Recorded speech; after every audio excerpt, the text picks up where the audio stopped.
नमस्कार मित्रांनो, माझ्या अमलेश तांबे व्लॉग चॅनलमध्ये आपले सर्वांचे पुन्हा एकदा स्वागत. मागच्या व्हिडिओमध्ये आपण प्रवास केला होता लांजापर्यंत. आता ह्या व्हिडिओमध्ये आपण पुढच्या प्रवासाला निघतोय, तर व्हिडिओ शेवटपर्यंत बघा. आजवर जो आपण सपोर्ट केला त्याबद्दल आपल्या सर्वांचा आभारी आहे. असा सपोर्ट भविष्यातही लाभेल अशी आशा बाळगतो आणि या व्हिडिओला सुरुवात करतो. मागचे जे व्हिडिओ केले रत्नागिरी ते लांजा, तर त्या व्हिडिओत मी सांगितलं की साधारण 1 तासात आता तुम्ही लांजाला पोचू शकताय रत्नागिरीतून. त्याच्यामुळे रत्नागिरी लांजा आता तसं काय खूप लांब राहिलं अशाचा आता भाग नाही. आणि दुसरी गोष्ट अशी की रस्ता आता व्यवस्थित झाला आहे. 1-2-3 ठिकाणी जराशी कामं किंवा लांजातल्या पुलाचं काम हे जर सोडलं तर बाकी आता सगळा रस्ता व्यवस्थित आहे, एकदम झकास झाला आहे. त्याच्यामुळे रस्त्याचं आता तसं टेन्शन काही नाही. फक्त वारंवार मी सांगतो, या व्हिडिओ आता परत सांगेन की रस्ता चांगला झाला याचा अर्थ 100च्या स्पीडनी जायची परवानगी आपल्याला मिळालेली नाही आहे. आणि जरी परवानगी असली तरी माझं म्हणणं आहे कोणी एवढ्या स्पीडनी जाऊ नका, शिस्तीत गाडी चालवा, एन्जॉय करत चला. हा जो रूट आता आपण घेतो म्हणजे हा लांजा ते राजापूर आहे. बऱ्याच महिन्यात ह्या रूटला मी आलेलो नाही, त्याच्यामुळे तिथे आता पुढे काय परिस्थिती आहे काहीच मला आयडिया नाही. पण एक फेरपट्टा मारायचा, बघून येऊ. मला थोडंसं राजापूर शहरात पण फिरायचं आहे. तिथे पण काही डेव्हलपमेंट वगैरे झालं असं ऐकलं, त्यामुळे ते जरा बघायचं होतं काय काय तिकडे केलं आहे. या सगळ्या अनुषंगाने आता पुढचा प्रवासाला मी सुरुवात केली. हा व्हिडिओ नक्की शेवटपर्यंत बघा आणि व्हिडिओ आवडत असेल तर नक्की लाईक करा, शेअर करा. चॅनल सबस्क्राईब केलं नसेल तर सबस्क्राईब करा. आपल्या मित्रांना, मित्रपरिवारामध्ये सगळ्यांना सांगा. व्ह्यूज वाढणं गरजेचं आहे आणि व्ह्यूज वाढले तर मग कसं होतं, चॅनल पण यूट्यूबला त्यांचं जे रँकिंग असतं त्याच्यात पुढे सरकतं. त्या आणखीन 4 लोकांना समजतं की हे चॅनल आहे. त्यामुळे जास्तीत जास्त व्ह्यू मिळणं गरजेचं आहे. पाली राजापूर या मधल्या पॅचमध्ये सुरुवातीचा जो एक काळ होता त्यावेळेला ST बसमधनं माझा प्रवास व्हायचा. तर तो करत असताना आत्ता जी आपण हिरवळ बघतोय ना, अशीच हिरवळ त्या काळी बघायला मिळायची. हा पॅच सुरेखच होता. म्हणजे जसजसं आपण ना सिंधुदुर्गाच्या जवळ जातो तसतसं ती ग्रीनरी वाढत जाते. हा माझा पूर्वीपासूनचा अनुभव आहे. आणि अजूनही बघा इकडच्या पट्ट्यामध्ये ग्रीनरी खूप छान आहे. आणि सिंधुदुर्ग म्हणजे खारेपाटण सोडून पुढे गेलात तर आणखीनच चांगलं आहे, एकदम सगळं ग्रीन आहे. तो प्रवासाला मला हा रूट कायम आवडायचा. गाडी ज्या वेळेला मी घेतली म्हणजे 2008 साली मी गाडी घेतली, 13 डिसेंबर 2008. पहिली गाडी होती वॅगनर. आणि आम्ही मे महिन्यामध्ये गोव्याला गेलो होतो. लांजापर्यंत असं एक ठीक आहे, म्हणजे असं आपण स्वतःच्या गाडीतनं फिरतोय हे असा एक तो फील असतो ना, तो बाहेरच्या वातावरणावर पण थोडा अवलंबून असतो. तसा फील नव्हता. पण खारेपाटण जवळ आल्यानंतर किंवा हा आता जो पट्टा आपण बघतोय लांजाच्या पुढचा, तिथे आल्यावर असं एक जाणवायला लागलं आता आपण जरा कोकणात फिरायला लागलो. एक त्यावेळेचा एक माझा तो फील आहे.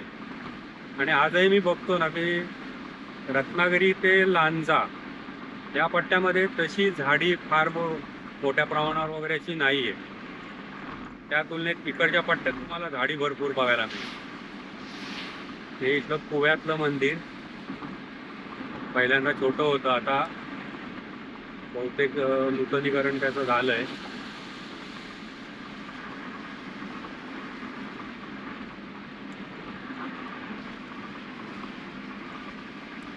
तर काय सांगू आता, ग्रीनरीचा जो विषय इथला म्हणजे नाही म्हटलं ना तरी एक कुठेतरी तुम्हाला मनाला तो आकर्षित करून देतो.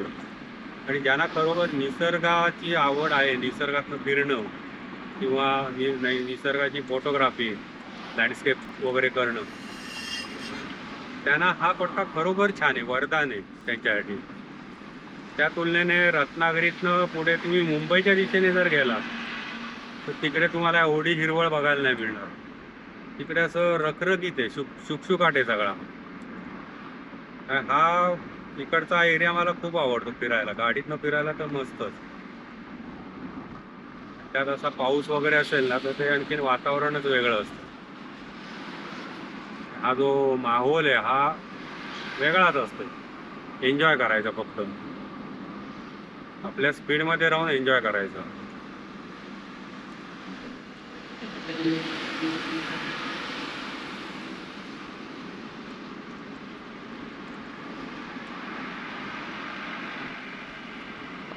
तर इथे मला वाटतं ती पुढे घाटी होती, छोटी घाटी, पण तो सुद्धा दिसताना इतकं सुंदर दिसायचं सगळं. हा जुना रस्ता इकडनं डावीकडनं आपला होता बघा. हा जो आता डोंगर आहे याच्या पलीकडून रस्ता होता आपला पहिला. पुढे इथे कुठेतरी बाहेर पडायचा, दिसतोय का बघूया आपण.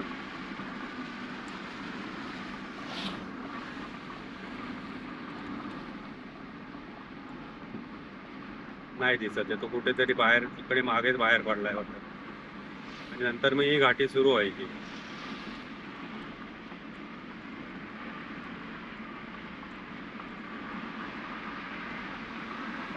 इथून जो समोर निसर्ग दिसतो, हा हा हा, याला तोड नाही.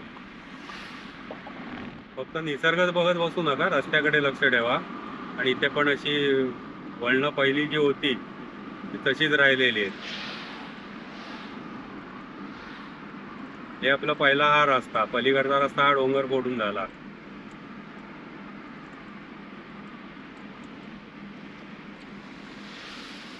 हे बघा, हे जे टर्न्स राहिले ना ते तसेच राहिलेत. तर ह्या घाटीमध्ये लँडस्केपिंगला खूप स्कोप. आणि पूर्वी, आता मला एक्झॅक्ट आठवत नाही, पण ह्या का पुढच्या घाटीत कुठेतरी डाव्या हाताला कोकण रेल्वे ब्रिजवरनं क्रॉस होताना दिसायची. एक्झॅक्ट आता मला आठवत नाहीये ते. ते एक जरा कुतूहल असायचं, मी आपण जाताना ती रेल्वे दिसते का. मुळात रेल्वे हाच अति कुतूहलाचा विषय त्यावेळी.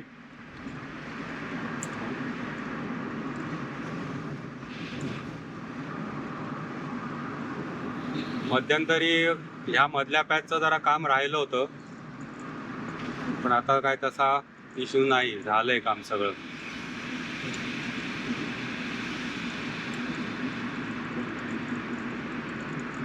परवापासून थोडा थोडा थोडा पाऊस सुरू झाला इकडे. आणि एक अंदाज आहे की त्या 2-3 दिवसात जरा दमदार पाऊस होईल. पण ओव्हरऑल ह्या वर्षीचा सीझन जर बघितलात ना तर सगळा सोसोच आहे. पावसाळा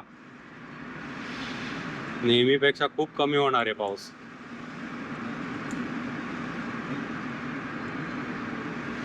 ही घाटी उतरून आलं की हे गाव लागायचं. इथे मंदिर आहे, हे बघा, उजव्या हाताला दिसतंय ते सुद्धा. नंतर मला वाटतं हे थोडं नवीन झालं. पहिल्यांदा अशी छोटीशी घुमटी वगैरे होती, पण ते पाडलंय आता. म्हणजे तिथे आता ते स्थान नाहीये, दुसरीकडे हलवलं असणार आहे. कारण रुंदीकरणाच्या आधी ते तिथे होतं रस्त्याला लागून. रुंदीकरणामुळे तिथलं आता ते स्थान बहुतेक दुसरीकडे मंदिर ते बांधलं गेलं असेल कुठेतरी.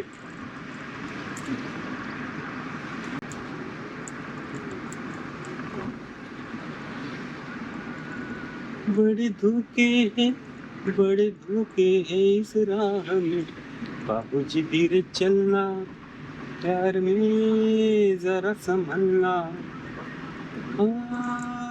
बड़े धोखे हैं, बड़े धोखे हैं इस राह में, बाबूजी धीरे चलना. जुनी गाणी ऐकली ना की त्या रत्नागिरीच्या आमच्या जुन्या टॉकीजमध्ये गेल्याचा भास होतो.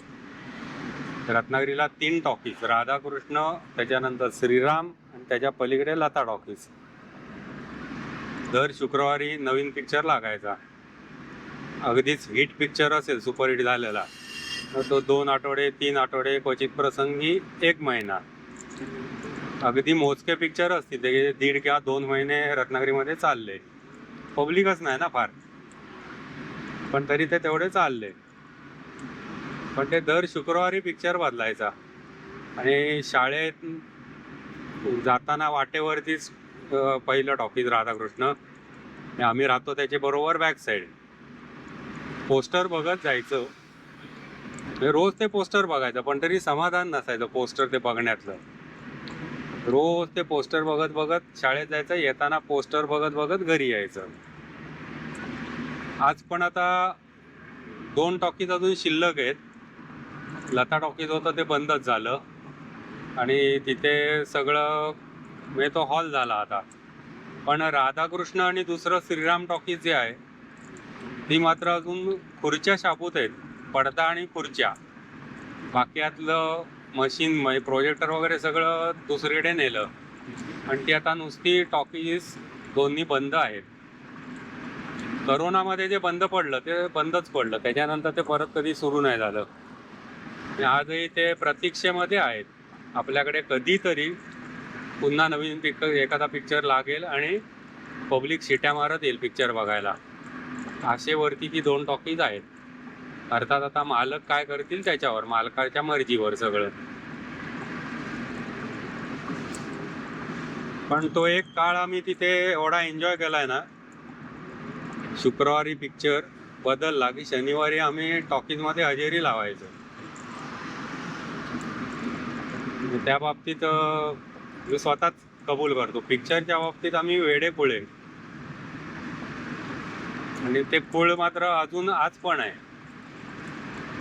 रोज एखादा पिक्चर बघतो आणि मग झोपतो.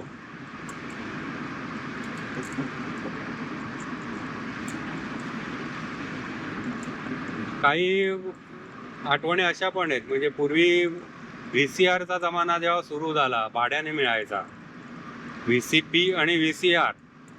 त्यापैकी मला आठवतं की VCP असेल तर 100 रुपये वगैरे काहीतरी भाडं होतं दिवसाचं, आणि VCR असेल तर 150 रुपये का असं काहीतरी दिवसाचं भाडं होतं. ते घ्यायचे आणि घरी कॅसेट्स आणून बघायच्या. आणि त्या आता कसं आहे, दिवसभरासाठी तो आणलेला म्हटलं 4-4 पिक्चर सुद्धा आम्ही बघितलेले आहेत दिवसाला. एक झाला की दुसरा, दुसरा झाला की तिसरा, बदल कॅसेट. त्या रत्नागिरीत असे आम्ही काही 3-4 वल्ली होतो सिनेमाच्या बाबतीत.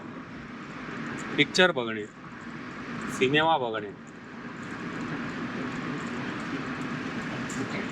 दुसरी एक आवड होती माझी इंद्रजाल कॉमिक्स. आपल्यापैकी अनेक जणांना माहिती असेल, ते पूर्वी लहान मुलांसाठी ते कॉमिक्स यायचं. वेताळ, मँड्रेक, बहादूर, फ्लॅश गॉर्डन, आणि त्याच्यानंतर परत आणखीन 4-5 नवीन नायक इंट्रोड्यूस झाले. गार्थ होता मला वाटतं त्याच्यात, रिप किर्बी असे होते ते 4 नवीन आलेले. ते तर कुळ मला 4थीपासूनच होतं. 4थीमध्ये माझ्या वडिलांनी पहिलं मला कॉमिक्स आणून दिलं. कॉमिक्सचं नाव पण मला अजून लक्षात आहे, बहादूर भडकते शोले या नावाचं ते कॉमिक्स होतं. बहादूर हा त्यातला नायक, तो इंडियन नायक एकच, बाकी सगळे बाहेरचे. चंबळ मधला तो हिरो, त्याचं ते कॉमिक्स होतं आणि ते हिंदीत नव्हतं. वडील मला वाचून दाखवायचे हिंदीचं मराठी ट्रान्सलेट करून. पण 4थीमध्येच मग ते हिंदी कानावर पडायला लागलं आणि 5वीपासून मग ती माझी मी वाचायला सुरुवात केली. अगदीच काय अडलं तर मग वडील सांगायचे. पण अशी ती 4थीपासूनच माझी हिंदी तयार झाली. आणि ती कॉमिक्स मात्र मी अजून जपून ठेवली आहेत. म्हणजे आपल्या माहितीसाठी म्हणून सांगतो, जवळजवळ 500 कॉमिक्स आजही माझ्या संग्रही आहेत. आणि ती कोणालाही घरी न्यायला देत नाही. ज्याला वाचायचं त्याने माझ्या घरी या, तिथे बसा, मी तुम्हाला गठ्ठा देईन, वाचा, गठ्ठा ठेवा आणि घरी जा. पूर्वी अशी म्हणजे दिली काही जणांनी व्यवस्थित ठेवली, काही जणांनी फाडली, काही जणांनी एखादं कॉमिक्स त्यातलं काढून घेतलं. सगळे गट्टे वगैरे माझे मी घरी बाइंडिंग करून ते ठेवलेले आहेत जपून. जवळपास 500 कॉमिक्स माझ्याकडे आहेत.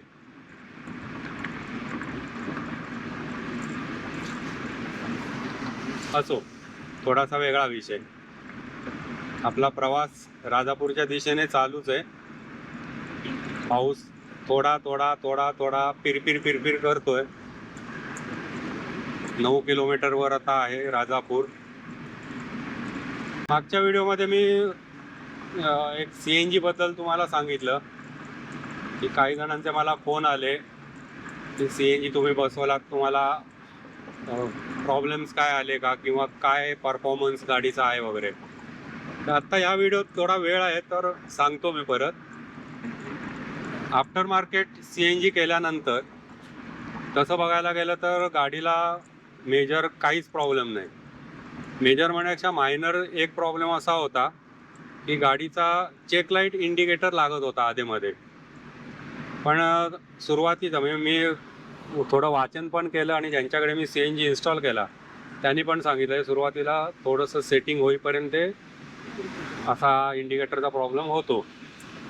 असं 2-3 वेळा झाल्यावर त्यांनी मला सेटिंग्स थोडी दरवेळी बदलून दिली आणि आता मात्र ते शेवटचं जे सेटिंग बदललं आहे त्याच्यानंतर अजून तरी तो इंडिकेटर लागलेला नाही आहे.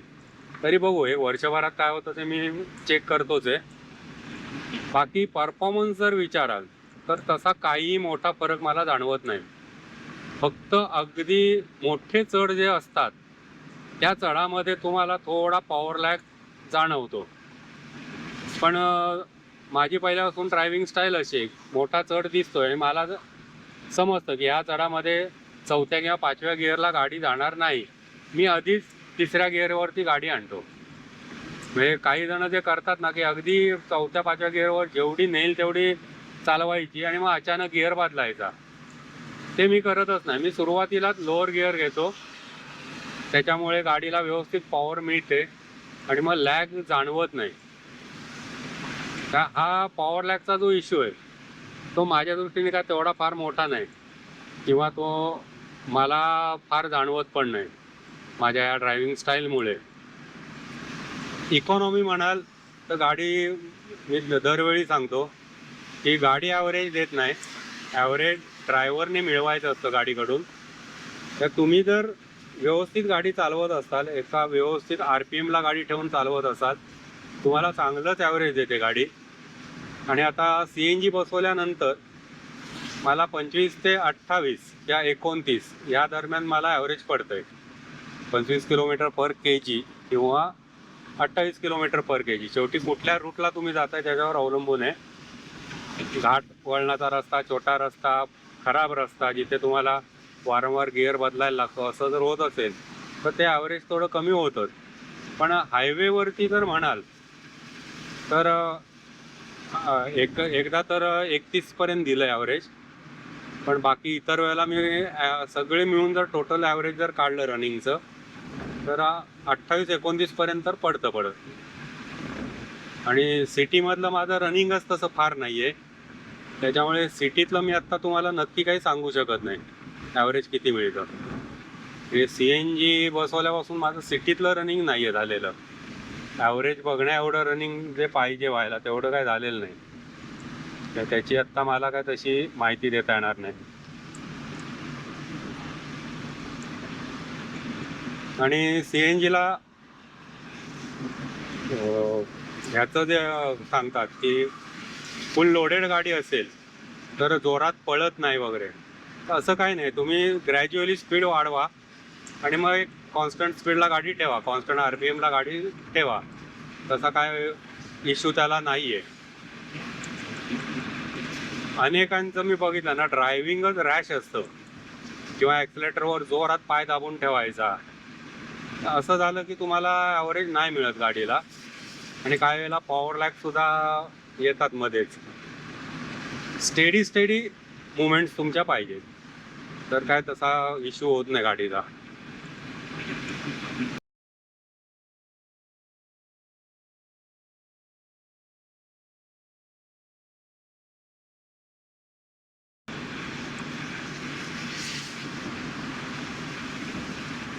ही मधली काही ठिकाणं आहेत, त्यांच्याबद्दल मी आता काय फार बोललो नाही किंवा माहिती दिली नाही, पण हे तसे प्रॉमिनंट खुणा होत्या राजापूर जवळ आल्याच्या. जसं आता तर ते गुरुमाऊली हॉटेल आहे. आता इकडचा रस्ता मी बघतो ना, बऱ्याच ठिकाणी फुटलेलाच आहे, सिमेंटचा रोड आहे. पाऊस पण सगळा भरलाय, नभं दाटलेले आहेत आणि पाऊस जरा जरा आता कोसळायला लागलाय. आणि इकडे आता गारवा पण बऱ्यापैकी आलेला आहे हवेत. गाडीमध्ये टेम्परेचर 26 दिसतंय. बुबू बुबू बाजूला हो, शहाणा आहे बुबू.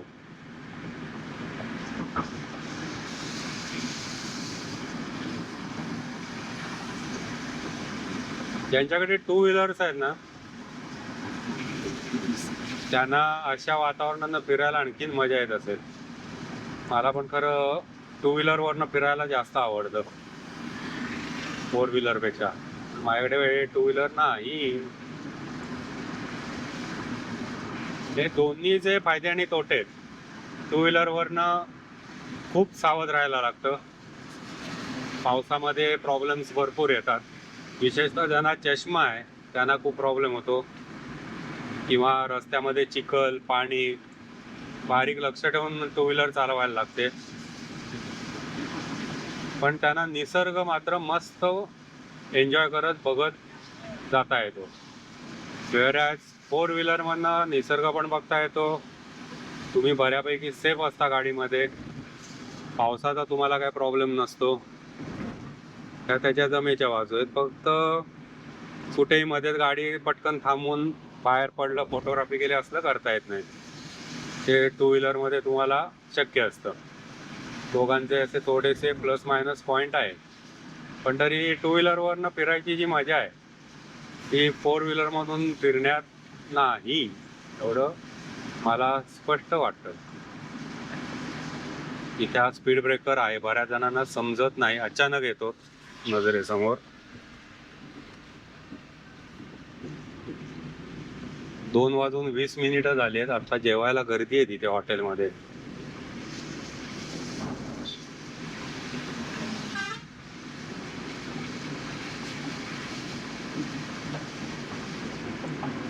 आता इथून हा बघा, डावीकडे बोर्ड दाखवला आहे धारतळे, आडिवरे आणि पावस.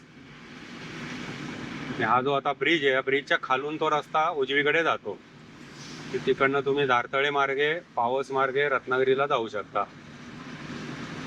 तो सुद्धा पूर्वी या रस्त्याचं काम सुरू असताना अनेकांचा तोच मार्ग होता, पटकन जायला व्हायचं, रस्ता छान होता. पण आता इथे तसा प्रॉब्लेम आपल्याला काहीच नाही आहे रस्ता झाल्यामुळे. लांज्याचंच काम या रूटवर थोडं आता रेंगाळलेलं आहे, बाकी ओव्हरऑल रस्त्याची सगळी कामं झालेली आहेत. काय किरकोळ कामं आहेत ती चालू आहे, ती पण होतील आता.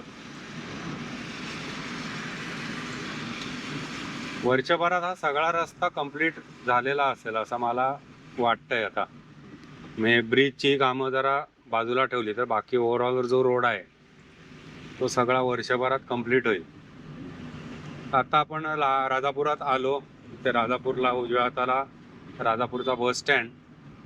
इथे स्पीड ब्रेकर्स मात्र भरपूर घातले, तर जरा सावध राहावा इथे. इथून उजवीकडे राजापूर शहरामध्ये.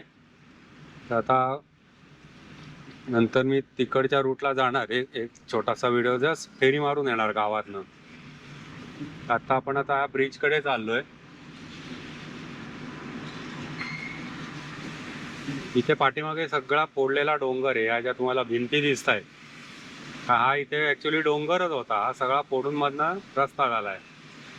त्यामुळे आता या भिंती बांधल्यात, त्याच्या पाठीमागे सगळा डोंगर आहे. आणि इथून आता आपला ब्रिज चालू होईल.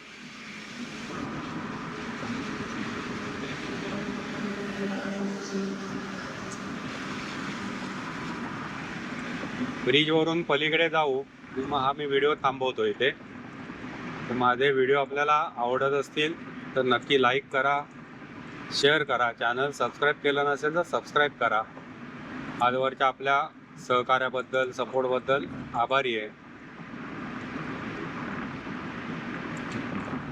तर हा व्हिडिओ आता मी पुढे जाऊन थांबवतो. धन्यवाद.